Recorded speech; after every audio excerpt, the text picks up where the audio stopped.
منو نزن واسه این که من بچه یکی دیگه اذیتم کنین. این بار میرم به مامانم میگم همه به جونم افتادین. حتی وقت خوشی هاتون منو بازی نمیدادین.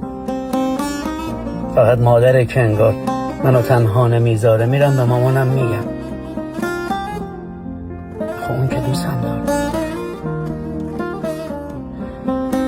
پس اینا که حیوانن، احساسی از جنسی دیگه. اینایی که از ما رفتن به مادراشون چی میگن؟ اینا حیوانن اما رحم کردن به زمین خورده. دلش کردن وقتی دیدن به مامانش پناه